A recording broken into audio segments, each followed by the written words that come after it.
복된 소식 아름다운 소리 AM 1590kHz 시카고 기독교 방송입니다.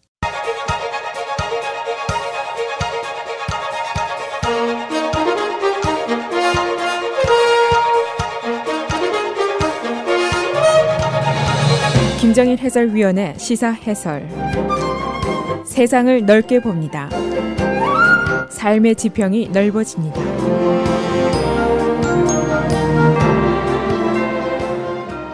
시사해설입니다. 어제 월스트리트의 증시가 크게 또 폭락을 했습니다. 그 원인은 첫째 중국의 보복 관세 발표 때문이고, 둘째는 트럼프 대통령의 정치적인 동기에 의한 애머전 공격, 이것이 주요한 원인이었습니다. 중국이 어제 미국의 철강 알루미늄 관세에 대한 보복 조치로 농산물 등을 비롯해서 128개 품목에 대해서 25%의 관세를 부과할 것이다 라고 발표를 했습니다. 그런가 하면은 트럼프 대통령의 애머전에 대한 이딴 공격으로 애머전 주가가 또 폭락을 하면서 나스닥 기술주가 2.7%나 하락을 했습니다. 그러니까 무역 보복에 대한 우려로 산업주들이 폭락을 했고, 트럼프 대통령의 공격으로 기술주들이 폭락을 했습니다. 이런 현상으로 앞으로 금융주나 에너지주까지 하락할 것이다 라는 걱정이 벌써 나타나고 있습니다. 정작 큰 문제는 미국과 중국 간의 무역 마찰이 무역 전쟁으로까지 확대가 될 것이냐 하는 문제고, 또 하나는 전반적인 증시 폭락으로 소비자들이 위축이 되고 소비가 감소가 되고, 이것이 미국 경제에 해가 미칠 것이다, 그런 예상입니다.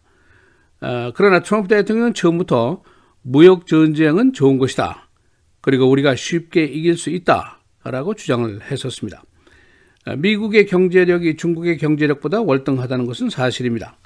그러나 세계 경제 1위, 2위의 경제 대국들이 무역 전쟁을 벌일 경우에 승패를 떠나서 그 과정에서 겪는 경제적인 피해가 막심할 것이다 하는 우려도 만만치가 않습니다. 그래서 오늘은 최근 주가 폭락의 현상이 어느 정도인지, 그 원인은 무엇인지, 여기에 따른 득실은 무엇인지, 또 소비자에게 미칠 영향은 무엇인지, 이런 문제들을 종합하겠습니다. 우선 무역 마찰이 계속이 되면서 관세를 피차 높이게 되면 물가가 상승하게 되어 있습니다. 그리고 그 물가 상승은 결국 소비자들의 부담이 되도록 되어 있습니다. 소비자가 부담을 느끼면 소비를 줄이게 되고, 소비가 줄면 시장이 침체되고, 결국 이것이 경제 침체로 가는 길입니다. 문제는 보복과 보복의 악순환이 얼마나 오래 계속이 될 것인가, 또 여기서 누가 더 피해를 볼 것인가, 이것이 문제입니다. 트럼프 대통령의 의견은 우리가 쉽게 이긴다 하는 것입니다.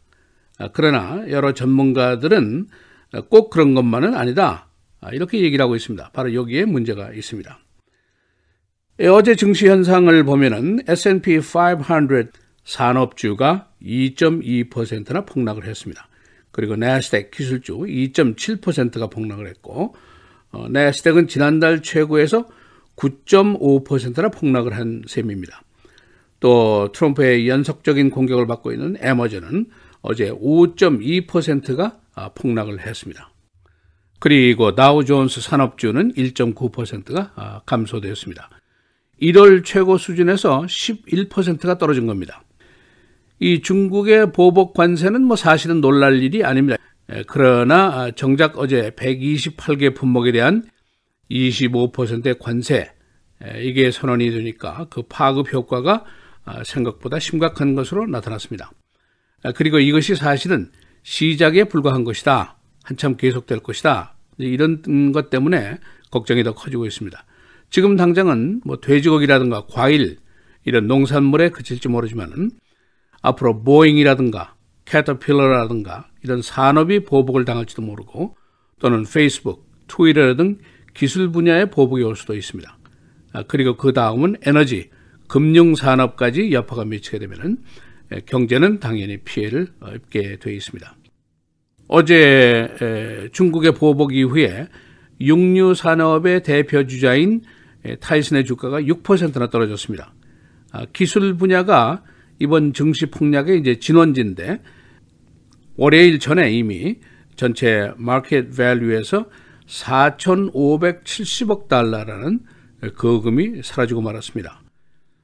트럼프 대통령의 지지 기반인 농업 지역이 피해를 볼 수가 있습니다. 인디애나, 아이오와, 노스캐롤라이나 등이 우선 제일 큰 피해를 당하게 됩니다. 그리고 우리가 살고 있는 일리노이 주의 피해도 만만치가 않을 것으로 예상이 됩니다. 앞으로 콩이라든가 옥수수까지 보복이 가게 되면은 일리노이주 농가들의 피해는 막심할 수도 있게 됩니다. 기술주, 페이스북이라든가 애마존 등의 주가 폭락의 이유는 국내 요인이 큽니다. 페이스북의 데이터 관리에 대한 허점을 보완하려는 움직임이 정치권에서 일고 있고, 애마존은 트럼프 대통령과 직접 관련이 있습니다. 트럼프 대통령이 애마존을 연타를 하고 있는데, 그 명분은 애마존이 적절한 세금을 내지 않는다, 또 그의 영업으로 우정 업무가 피해를 보고 있다, 이런 것이고, 또 내용적으로는 트럼프에게 비판적인 워싱턴 포스트 신문의 소유주가 바로 애마존입니다. 그래서 트럼프는 워싱턴 포스트가 애마존 기업을 보호하기 위한 라비스트 역할을 하고 있다라고까지 공격을 했습니다. 그러나 워싱턴 포스트 측에서는 우리는 독자적으로 운영 경영되는 언론 매체다라고 항변을 하고 있습니다. 애마존은 어제 하루에만 360억 달러가 날아갔습니다. 이 트럼프 대통령 취임 이후에 경제가 쭉 순항을 해왔습니다. 증시도 활황이었었고, 감세, 인프라스트럭처 개선, 규제 완화 이런 것에 대한 기대감 때문이었는데, 그러나 지금은 이제 중국의 보복이라든가 기술 산업의 위축이라든가 이런 것 때문에 이 성장이 다시 퇴조하는 모습을 보이고 있습니다. 지금 경제와 관련된 주요 걱정거리가 대별하면 세 가지라고 볼 수가 있습니다. 첫째는 경제가 너무 성급하게 성장됐다. 그래서 중앙은행이 곧 금리를 인상하게 될 것이다. 만일 그렇지 않으면 인플레이션 요인이 더 커지기 때문이죠. 이렇게 되면 소비자 물가가 올라간다. 그런 우려입니다. 또 한 가지는 무역 전쟁에 대한 우려입니다. 지금까지는 시작에 불과한 것이다. 보복과 보복이 계속되면 피차 코피를 흘리게 될 것이다. 그리고 소비가 줄게 되고 경제 성장이 둔화될 것이다. 그런 걱정입니다. 또 한 가지는 정부가 기술 산업에 대한 규제 강화를 할 것이다 하는 걱정입니다. 소비자 데이터가 정책으로 사용이 됐고 의회가 이것을 규제하고 하면은 지금 경제 성장의 선도 역할을 하다시피 하는 기술 산업들이 퇴조할 수 있다. 그런 우려입니다.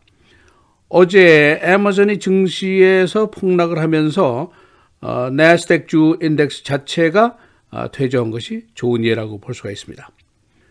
이 마켓이라는 것은 아무도 장담을 하지 못합니다. 이번 주에 다시 주식이 반등하고 무역전쟁은 뭐 괜찮은 것이다. 쉽게 우리가 이길 것이다. 트럼프의 말을 모두가 믿게 될지도 모르겠습니다. 그러나 대부분의 경제 전문가들은 최소한도 사태가 개선되기 전까지는 사태가 좀 더 악화될 가능성이 높다. 그런 예상을 하고 있습니다. 이번 주에 미국은 중국 수입품에 대한 새로운 관세 품목, 그 리스트를 추가로 발표할 예정입니다. 시사해설 김정일입니다.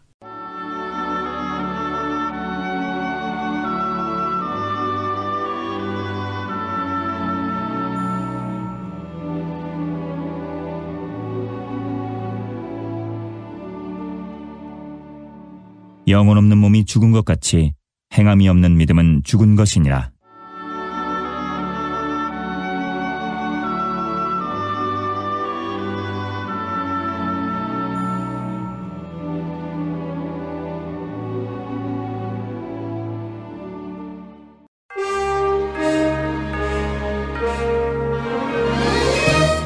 (4월 3일) 화요일 헤드라인, 오늘의 주요 뉴스입니다. 환경보호국은 어제 오바마 전 대통령이 설정한 시간표에 따른 자동차 배기가스 기준이 부적절하게 너무 높다면서 이를 폐기하고 앞으로 차량 연비와 배출가스 단속 기준을 크게 완화한다고 선언했습니다.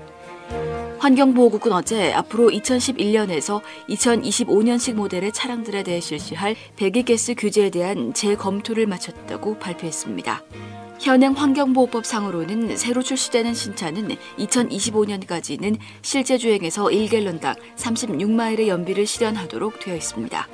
이는 종전에 비해 갤런당 10마일 더 높은 수치입니다. 트럼프 대통령이 연일 트위터를 통해 중미 불법 이민자들과 민주당을 공격하는 등 이민 문제 쟁점화에 주력했습니다. 트럼프 대통령은 어젯밤 트위터에 우스꽝스럽게 들리겠지만 우리나라 법은 우리가 남쪽 국경을 넘어오는 사람들을 그들이 온 곳으로 쉽게 되돌려보내지 못하게 한다고 글을 올렸습니다. 중미 출신 이민자들의 대규모 행진 대회를 가리키는 캐러밴과 관련해서도 캐러밴이 여기로 향하고 있다며 반드시 이민법을 통과시키고 장벽을 건설해야 한다고 요구했습니다. 로버트 뮬러 특별검사팀이 트럼프 대통령의 오랜 측근이자 2016년 대통령 선거 당시 트럼프 선거 캠프에서 선거 전략가로 활동한 로저 스톤과 폭로 전문 사이트 위킬리크스의 연관성에 대해 수사하고 있습니다. 월스트리트저널은 어제 이에 따라 스톤뿐 아니라 위킬리크스 설립자인 줄리언 어산지도 특검팀 수사 대상이라고 전했습니다. 위킬리크스는 미 대선이 한창이던 2016년 7월 민주당 전국위원회 이메일 내용을 공개했으며 이는 대선 흐름을 바꾼 계기가 된 것으로 간주되고 있습니다. 하지만 스톤과 어산지는 서로 만난 사실을 부인하고 있다고 언론은 전했습니다. 내일은 흑인 인권운동가 마틴 루터킹 목사 서거 50년이 되는 날입니다. 비폭력 민권운동을 통해 인종차별 없는 세상을 꿈꿨던 킹 목사를 기리기 위해 미국 전역에서는 각종 행사가 열릴 예정입니다. 킹 목사가 암살당한 테네시주 멤피스에서는 국립민권박물관과 멤피스대 시민단체 등이 내일까지 사흘간 이어지는 행사를 준비했습니다. 시민들은 킹 목사를 기리며 행진할 예정입니다. 주요 인사들이 참여하는 연설과 컨퍼런스, 전시회도 이어집니다.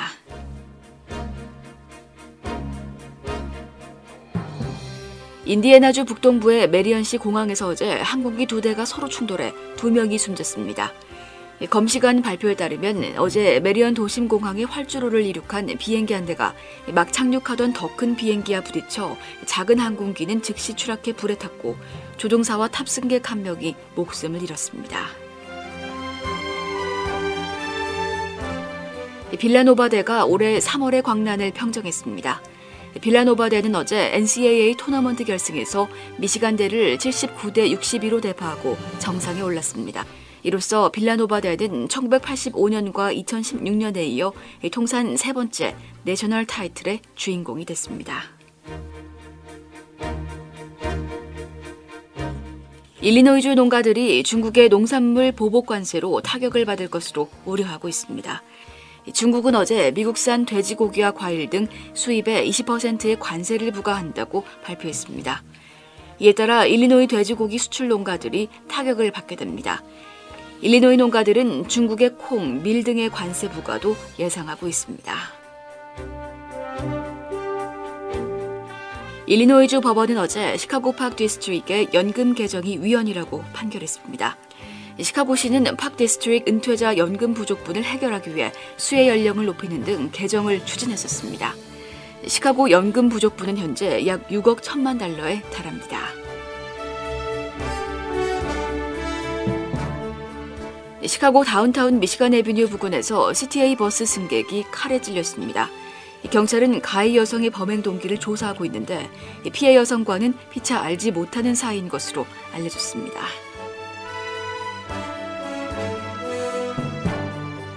날씨입니다. 오늘은 흐린 가운데 대부분 지역에 비가 내리겠고 밤사이 기온이 내려가면서 내리던 비는 눈으로 바뀌겠습니다. 낮 최고 39도, 밤 최저 27도. 내일은 대체로 흐린 날씨 보이다 오후 들어 차차 맑아지겠고 바람이 다소 강하게 불겠습니다. 낮 최고 37도, 밤 최저 23도. 목요일 흐린 가운데 오후 한때 비 소식 있는 곳 있겠고 낮 최고 43도, 밤 최저 30도. 금요일 오전에 흐리다 오후에는 맑겠습니다. 낮 최고 34도, 밤 최저 10도입니다.